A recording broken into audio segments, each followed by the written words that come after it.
His brother's attorney. Bert. Bert is Russ. What's up? It's your girl Phree the Truth, and it's another convo session. I am here at Aroma Mocha Coffee Shop right now, and your girl was out and about, and I heard somebody talking about some things, and I said, you know what? This would be good for Dear Black Men. So I got two special guests, Bruce and Mike. Yes. All right. So Bruce, can you tell me a little bit about yourself real quick so that people can have like a little background? I'm a Phoenix, Arizona native. Uh-huh. Been here for 56 years. Okay. How old are you? 56. Okay. All your life. Yeah, all my life. Born and raised. You're a unicorn. There's so many transplants out here now. Yeah. Oh, yeah. Okay. Retired from the city of Phoenix. Okay. Worked there for 30 years. Retired. You could say I'm semi-retired because Okay. I'm still working. Okay. By choice? Because he wants By to. choice. Okay. Yes, Yeah, by yeah. choice. Okay, So, cool. You have kids? Have 6 kids. Oh, my. 6 kids. Uh-huh. All right. They all grown? Yes. Okay. Well, the youngest one is 24. They grown. So They grown. They grown. Yeah. They grown. Uh-huh. Okay. You married? And yes, married. Have 8 grandkids. Oh, my. 1 great grandkid. Okay. So, Okay. All right. Mike, what about you? Well, I'm just like Bruce. Born and raised here.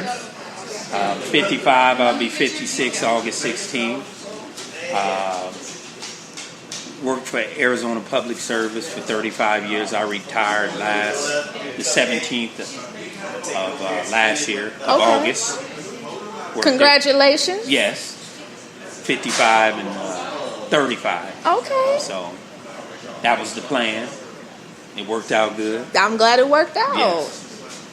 And are you married, single? Or? I think I'm married. You I think didn't- you married? Well, I didn't jump the broom, but maybe But you've given that commitment. Yes. Okay, then that's all Amen. that matters. Don't pay for, you know what I mean? You don't There you need a go. license to prove nothing. Amen. You giving her they've been that? together for what, 30 years? Yes. Oh, yeah, you in that thing.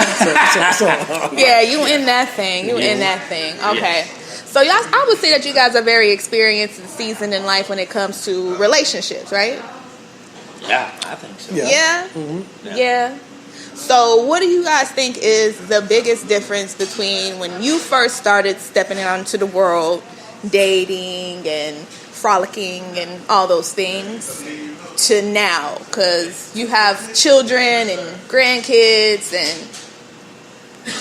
it's kind of hard to explain that because it's like life itself sends you through changes and you have to experience things to see things the way we see them now. Like, you know, like you said, you overheard us talking. Yeah. And these are things that we see now Yes. that you could have asked us this 10, 20 years ago and we would never see. Yeah. And we had to go through some stuff and look at the big picture Right. on things.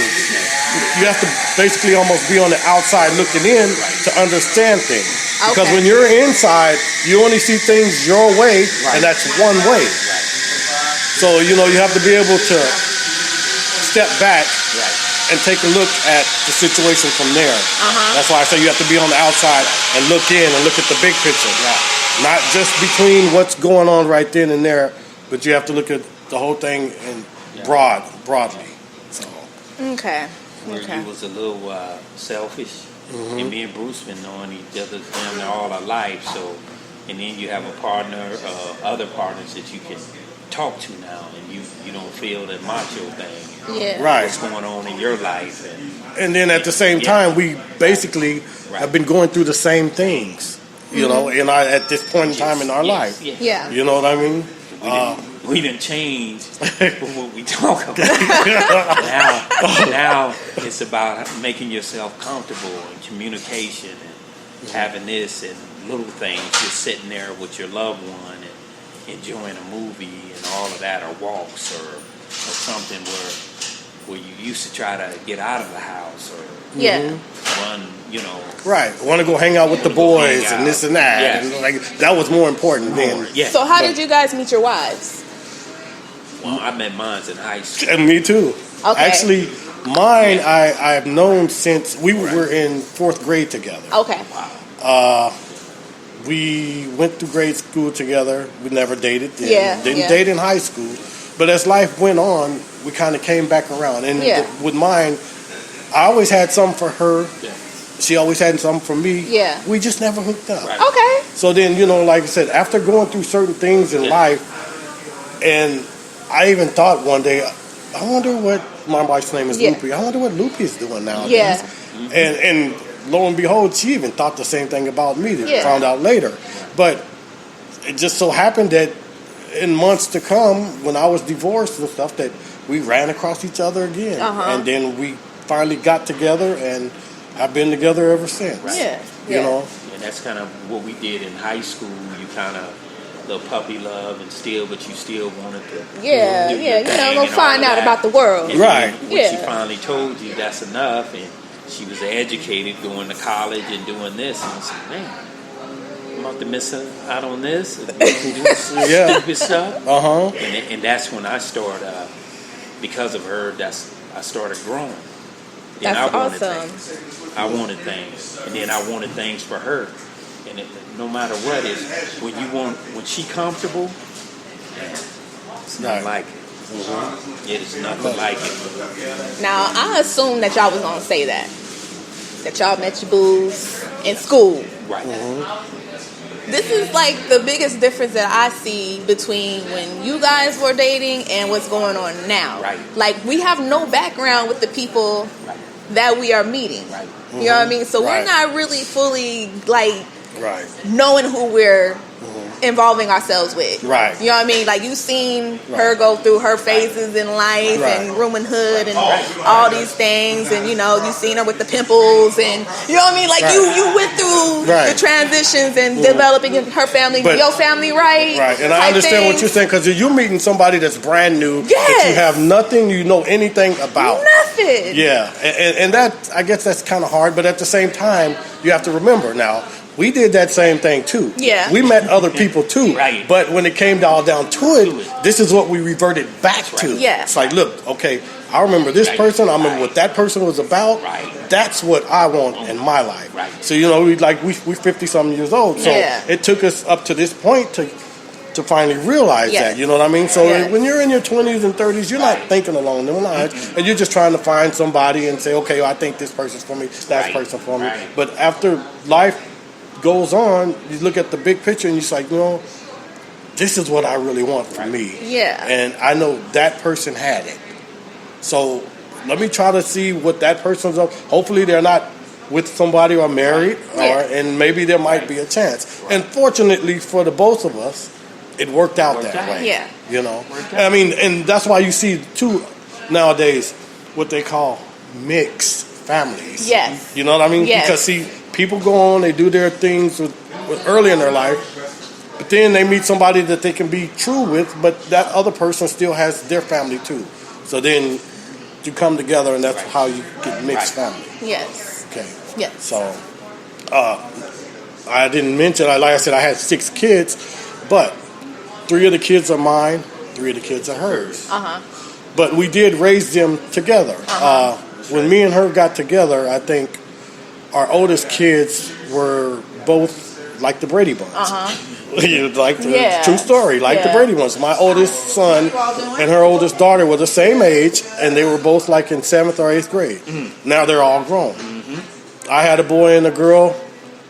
I had a boy, she had a girl, then I had a daughter, and then she had another daughter that they were similar in age. Yeah. And then my youngest son and her youngest daughter were similar in age. Yeah. So like I said, it was Brady Bunch too. Right. But we raised them together, and it worked out. I'm fortunate because they never fought or anything like that.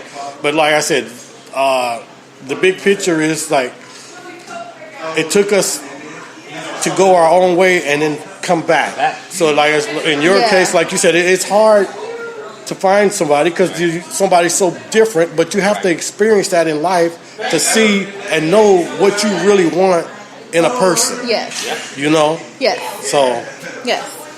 So I wanted to talk to y'all because you guys seem like you were experienced and seasoned in life. I'm noticing right now that black men and black women just ain't getting along. You know what I mean? Like, has that something that's like progressively gotten worse since your You know what I mean? To now, or is it about the same and we're just now noticing? No, it's society, I think. And society has led people to think that, well, to not be dedicated to one another anymore. That's what society is nowadays. And everybody want to control. See, my relationship has had nothing to do with control. You know what I mean? If you got a strong man and a strong woman, you know what I mean? And you let them do their thing. I've never ever, because my mom is strong and my sister, didn't believe me, are really strong-minded, but I never wanted to dictate to anybody what they do. If you don't want to go to my parents' house, we don't go. Right. If if I don't want to go to your parents' house, we don't go. Right, because right. me and you is in a relationship. Yeah. So that kind of stuff, and people want to control people. Somebody stop their dreams for somebody else. Yeah. I don't understand that. Yeah. Where you can tell somebody what to do with their body and what to wear and what not to wear. Right. And you can feel a little jealous, but Right. you want to feel good. You want to feel sexy. Yeah. You know what I mean? You Yeah. want to wear what you want to. But anyway, that's what I see. I look at my sister and them and like my relationship. I don't control. I don't want to control anything. Yeah. I want you to be your own person. I love educated women. You know what I mean? And I'm always. Me and my lady, she has a little joke that's going on right across the street from us. It's this lady named Miss Carol, which is she's in her 70s, but she was a director, for the state and very educated. So I can go across the street and talk to her for hours. Yeah. You know what I mean? Because the experience, like you were saying, and the education pours out. Yeah. And I'm just sitting in there taking it all in. Right. Yeah. And it is something about an educated woman that just blows me away. I mean, it just goes. Right, because you know that she's strong. Yes. You know that she's don't strong. Need you for anything. Right. And but she's to just come together and have a good communication. You know what I mean? And to me, it's nothing like it. Yeah. Man, I can't even explain it. But right. And then, and like I said, that's society today. Us as a people, we're not strong like that anymore. That's what we all need to be. You know what I mean? It's like we need to all band together and be strong for each other. But instead, you have our people, how should I say it? They're mad at this person because of what this person does and what this person has. Instead of giving them props for it, they want to instill hate. You know what I mean? And that's what our people need to come together like that. Right. And, for each other and not hate one another. Because the owner of all of this, Bruce and all of us, we've been knowing since grade school. We played in each other's backyard. And he always worked his butt off. He was always hard working and all of that. So I'm not surprised. Right. Right. Okay, no problem. So I'm not surprised at this. Yeah. Yeah. It's a stepping stone, Yes. Yes. So I guess we said all that to say this. Right. What's the solution? How do we get back to loving and supporting and being there for each other and like changing this narrative that, we don't get along? I think our solution is we can't wait for anybody else. We have to come together. I hear it all the time, what our president is doing now, what he's doing, and all of this other stuff. We got to do it ourselves. We got to trust in each other. Right. That's what we got to do. Everybody's got to go by their word. If they say they're going to do something, do it. They got to stand behind it. They got to stand behind it. Yes. I know right to this moment, if I went to Bruce and I needed something bad enough, he'll have it for me if he has it. Yeah. And he knows. Vice versa. Yeah. That's right. And that's why we have to be strong for each other. There you go. And our people are not like that. Yeah. Our people are not. They're not willing to help the next person. Right. I don't know why and how it's evolved to this, but it's sad that it's not like that. Well, they say culturally conditioned. You've been conditioned right there. Like they said, Pharaoh said the way he controlled slaves was to turn them against each other. And that's the way it is, you know. And until we get out of that slave mentality, and like we did today, you know what I mean? Man, what you did here is beautiful. Right. I can't say it enough how this is, but I know that's about him. Yeah. He's always been grind like that. Right. Yeah. And so we have to tell each other. Yeah. And that's why I was telling him out there. If you'd have ran into a hill or a hurdle or something that you couldn't climb, I hope you would be able to come to us brothers that we know each other. And if you don't have it, you don't have it. But if you do, if you got to invest it in somebody, invest it in me. Right. Right. That's the only way we're Right. going to be able to get over this hump. But if we keep on taking for each other and don't want to help each other, or you got a better car than me, and all this other kind of stuff, as you get older, you're going to find out all that stuff don't mean anything. Nothing. As long as you can get you to A and B. Right. I hear that. It's all material stuff. I hear it's it. all material stuff. Yeah. But we have to be able to help each other as a people. And until we get to that point, it's going to be hard for brothers and sisters to be, or how should I say, be a couple or look out for one another. Right. You know what I mean? Like I said, society is just horrible nowadays. Right. You know, I know my wife, with our kids growing up, and the kids would go out and do things when they were teenagers, and she used to always look back and say, "Look, is it my fault the way I raised them?" It's like, no, it's not your fault. You did, It's society. It's because Yeah. they do when they're at home. They That's don't. right. They know how to respect us, what to do and what not to do. But then when they go on the street, it's another thing, and it has nothing to do with the way that you raise them. What you hope is that I know they're going to go out there and they're going to experience stuff, but I hope and I pray that one day they'll come and they'll see the light and they'll go the right way. Yes. Because there's nothing you can do or say to a person. The person has to want that within themselves. You know? That's right. Yeah. So, It's like you was asked earlier when we was talking about life insurance. You will be surprised. I go to the barbershop. That's where you know you hear everything. Yeah. And I go to the barbershop and I ask men that's 60, 70 years old, that no one in there getting a haircut, but they in there talking how many women they used to have and all of that. I said, well, all the women and everything is gone. I said, do you even have life insurance? No. I said, so you thinking somebody else or the state is going to take care of it? Right. Life insurance is not. One brother said, well, my kids do. I said, if something happened to your kids, then you get paid. What if something happened to you, what's going to happen to your legacy? Right. Right. And they was like, but that's experience. That's an experience of going to your dad like our dads was, and they saying no. Yeah. Dad, no. Can I go and get this loan for this car? No. And the only way you're going to do it, son, you got to go out and work. That's why we worked at one job for 30-something years. Right. That's the reason we didn't hit the snooze button, hit the alarm. I got to go to work. For 35 years. Yeah. The same place. Yeah. Yeah. Yes.